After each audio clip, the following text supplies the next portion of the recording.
یہ اس طرح سے اس کو بلیٹنٹلی آپ فلاؤٹ کر رہے ہیں تو یہ پاکستان کے عدالتی نظام کو بھی کبھی مذاق اڑایا جا رہا ہے. ان کا اپنا مذاق تو اڑ رہا ہے. لوگوں نے دیکھا کس طرح یہ ان کا تماشا بن رہا ہے. تو ظاہر ہے جو سیاسی جماعت نہیں تھی, جنرل فیض صاحب کے لائے ہوئے لوگ تھے, ان کی چھتر چھایا میں یہ لوگ پل رہے تھے. تو اب بے فیض جب سے ہوئے ہیں تو ان کو سمجھ آئی ہے کہ سیاست کیا ہوتی ہے. کہ مشکل فیصلے جو ہے وہ صرف عوام کے لیے کیوں کیے جاتے ہیں. شہباز شریف صاحب نے جو آسٹیرٹی میجرز اناؤنس کیے ان کو امپلیمنٹ بھی کیا, وہ ہو رہا ہے. میں آپ کی بات سے اتفاق کرتی ہوں کہ جو صاحب حیثیت لوگ ہیں ان کو بھی عوام کی تکلیف کو دیکھتے ہوئے رضاکارانہ طور پر بھی اپنے جو پرکس اینڈ پریویلیجز ہیں ان کو سرنڈر کرنا چاہیے, ان کو منیمائز کرنا چاہیے. عوام کے ساتھ ان کو اپنی جو پوری اس چیز کے اندر اپنا حصہ ڈالنا چاہیے. اور اگر حکومت پاکستان اس میں مزید وہ کر سکتی ہے تو ضرور کرنا چاہیے. میں آپ کی اس بات سے 100% اگری کرتی ہوں. صوبوں اور مرکز کے درمیان جو معاملات ہیں اس پہ آپ نہیں بات. دیکھیے اس بات کے دو پہلو ہیں. بڑی اچھی آپ نے بات کی, اور وہ یہ ہے کہ صوبوں کا اس میں بہت بڑا رول ہے. اور کیونکہ ایگزیکیوشن جو ایجنسی ہے وہ صوبے ہیں, اور مہنگائی کو کنٹرول کرنا بھی, ریٹس کو کنٹرول کرنا بھی یہ صوبوں کا کام ہے. ان کی ایگزیکیوشن صوبوں کی ہے. تو میں تو تب بڑی حیران ہوتی تھی, اور مجھے یہ کئی دفعہ شکوہ بھی ہوتا تھا کہ حکومت پاکستان اپنا موقف یہ نہیں بتا سکی لوگوں کو کہ دیکھیں شہباز شریف صاحب کی حکومت تو صرف فیڈرل میں ہے. پنجاب ابھی چند دن پہلے تک عمران خان کے پاس تھا. کے پی کے حکومت ابھی چند دن پہلے تک 10 سال کے تک عمران صاحب کے پاس تھی. جی بی کی حکومت آج بھی ان کے پاس ہے. اے جے کے کی حکومت آج بھی ان کے پاس ہے. بلوچستان حکومت بھی انہی کی تھی. تو مجھے تو یہ بات سمجھ نہیں آتی کہ مہنگائی کا پھر ذمہ دار شہباز شریف کیوں ہے, سارا الزام شہباز شریف صاحب پہ کیوں ہے. تو یہ بڑے آرام سے سارا شہباز شریف صاحب پہ ڈال کر نکل جاتے ہیں. لیکن حقیقت یہ ہے کہ غفلت ان کی بہت زیادہ ہے. یہ لوگ انتقام میں لگے رہتے ہیں, یہ لوگ الزام تراشی میں لگے رہتے ہیں, اور عوام کی خدمت سے یہ 100% غافل ہیں اور رہے ہیں غافل. تو سب سے بڑا قصور تو ان کا ہے, سب سے بڑا قصور تو ان کا ہے. ہاں اب یہ انٹرم گورنمنٹ آئی ہے, میرا خیال ہے اس کو شہباز شریف صاحب ضرور دیکھ رہے ہوں گے. جو فیڈرل گورنمنٹ ہے وہ اس کو دیکھ رہی ہوگی کہ عوام کو ریلیف ملے, عوام کو جو جیسے آپ نے کہا, میرے علم میں بھی یہ بات آتی جب میں ایم پی اے سے بات کرتی ہوں کہ سستے آٹے کی سپلائی جو ہے اور وہ اس کی چین کو بھی بڑھایا جائے اور وہ وہاں پر لائنیں نہ لگی ہوں. دیکھ رہے ہیں اس چیز کو, ضرور دیکھ رہے ہوں گے, اور اس چیز کو دیکھنا چاہیے بھی. ملک میں اگر اینارکی ہوتی ہے, ملک کے اندر اگر پولیٹیکل انریسٹ ہوتا ہے تو اس میں وہ ایک بریڈنگ گراؤنڈ ہوتا ہے جس کے اوپر ساری جو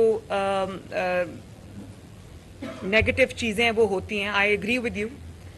اور اس ملک خارجی طور پر ایکسٹرنلی کوئی تھریٹ نہیں ہے. الحمدللہ ایکسٹرنل تھریٹ سے نمٹنے کے لیے ہمارے پاس پورا ہم تیار بھی ہیں, اور اس کو کوئی تھریٹ نہیں. اس ملک کو اگر تھریٹ ہے تو وہ جو انٹرنل جو آپس میں اختلافات ہیں, پولیٹیکل انریسٹ ہے, غیر یقینی کی جو صورتحال ہے, وہ اس سے اس ملک کو سب سے بڑا خطرہ ہے. اور جب تک یہ بات آپ کی 100% ٹھیک ہے کہ جب تک اس ملک میں سٹیبلٹی نہیں آئے گی, پولیٹیکل سٹیبلٹی, اس وقت تک اس ملک کے اندر جو ہے وہ ڈیولپمنٹ بھی نہیں ہوگی, یہ ملک آگے بھی نہیں بڑھے گا. یہ معاشرہ آپ اپنے ویژن کو کیسے دیکھ رہی ہیں, آپ اپنے ویژن کے ساتھ اس کو کیسے آگے بڑھائیں گے؟ میں یہ سمجھتی ہوں کہ بڑا شکر ہے آپ نے کوئی سیاسی سوال سے ہٹ کے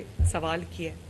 دیکھیے اس ملک کے اندر بہت پوٹینشل ہے, اور پاکستان میں جو سب سے بڑا بلج ہے وہ یوتھ بلج ہے. لیکن آپ اس بات کو دیکھیں کہ وہ یوتھ جو ہے اس کے پاس اس وقت ڈائریکشن نہیں ہے. تعلیم بھی حاصل کر رہے ہیں لیکن آگے مواقع نہیں ہیں.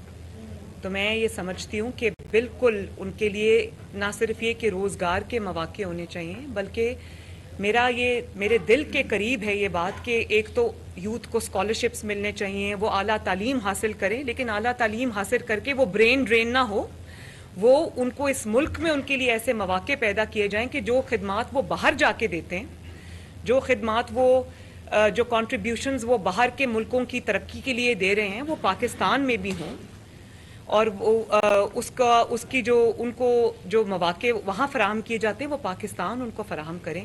فار انسٹنس جو انٹرپرینیورشپ پروگرامز ہیں، میرا یہ اب لوگوں نے اپنے گھر سے کام شروع کیا ہوا ہے، اور آئی ٹی انڈسٹری نے جس طرح دنیا میں ترقی کی ہے، میرا بڑا یہ دل کرتا ہے کہ پاکستان کے اندر بھی یہ پروگرامز ہوں، پاکستان کے اندر بھی انکیوبیٹرز ہوں، پاکستان کے اندر بھی حکومتوں کی طرف سے ہینڈ ہولڈنگ کے پروگرامز ہوں، تاکہ بچے اپنے چھوٹے چھوٹے کام یہ جو ینگسٹرز ہیں یہ خود شروع کریں، حکومت ان کا ہاتھ پکڑے، ان کو ایکسپرٹیز دے، ان کو اس کے لیے جو بھی ریسورسز ریکوائرڈ ہیں، چاہے وہ قرضے دینے پڑیں یا وہ ان کو آسان شرائط کے اوپر اوور پیریڈ آف ٹائم ان کو وہ مالی وسائل فراہم کریں، یہ ضرور کرنا چاہیے، اور یہی پاکستان کا مستقبل ہے۔ سلیکان ویلی پاکستان کے اندر بھی ہونی چاہیے۔ حال کی جو روک تھام، خاص طور پر جب پی ایم ایل این ایک اونرشپ ہے آپ کی نیشنل ایکشن پلان کی، اور نہ اس پر کوئی عمل درآمد ہوا،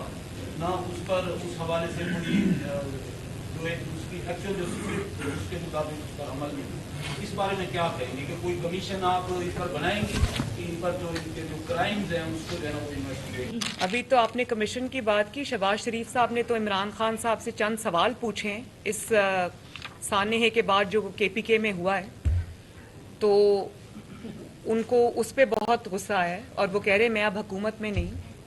دیکھیں بات یہ ہے کہ آپ ایک ہفتہ 2 ہفتے پہلے تک تو آپ ہی حکومت میں تھے، اور 10 سال آپ اس حکومت میں رہیں۔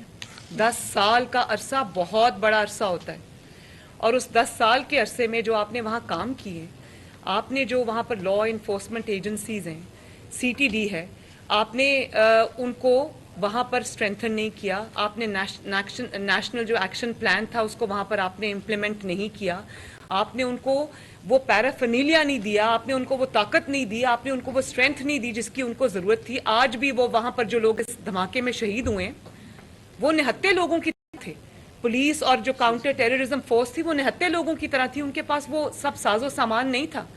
اور آپ یہ دیکھیں کہ وہاں پر جو بلڈنگ بنائی ہوئی ہے کاؤنٹر ٹیررزم ڈپارٹمنٹ کی، وہ ایک کرائے کی بلڈنگ میں، خود وہ وہاں پر گورنر ہاؤس کو استعمال اس طرح کرتے رہے، وزیر اعلیٰ ہاؤس کو اس طرح استعمال کرتے رہے اپنے ذاتی مقاصد کے لیے، لیکن انہوں نے اس کو اسٹرینتھ نہیں دی۔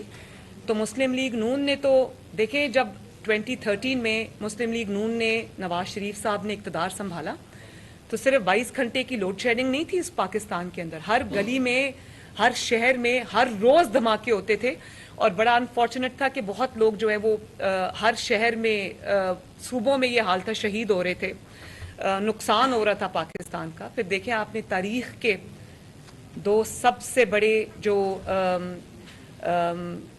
وار آن ٹیرر لڑی پاکستان نے، ایک ضرب عضب تھی، ایک رد الفساد تھی، اور پہلی مرتبہ یہ ہوا دونوں میں کہ ایک نیشنل کنسنسس ہوا۔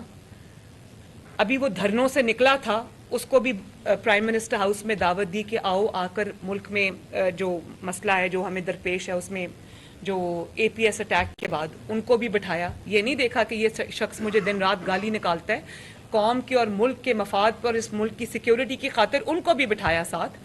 پہلی مرتبہ دیکھا کہ پارلیمنٹ بھی، علماء کرام بھی، اور جو different segments of the society ہے، سب نے ضرب عضب کے پیچھے وہ سب کھڑے ہو گئے۔ ایک نیشنل کنسنسس نواز شریف صاحب کی لیڈرشپ میں ڈیولپ ہوا، اور پھر جو پاکستان کی افواج پاکستان ہیں، لا انفورسمنٹ ایجنسیز ہیں، وہ جت گئے اس کام کے اندر، اور انہوں نے قربانیاں دیں، شہادتیں ہوئیں، لیکن ان 2 جو ہم نے وار آن ٹیرر لڑی ہے، ضرب عضب اور رد الفساد، اس کے نتیجے میں پاکستان میں امن آیا۔ کو اپنی معاشی پالیسی اور جس لیے وہ کام کرتی ہے اس کے اوپر خصوصی توجہ دینے کی ضرورت ہے۔ دیکھیں آپ نے جو بات کی ہے اس میں جو معاشی پالیسیز پہ جو کام ہو رہا ہے، آپ نے 2 چیزوں کو اکٹھا جوڑ دیا ہے۔ آپ نے میری جو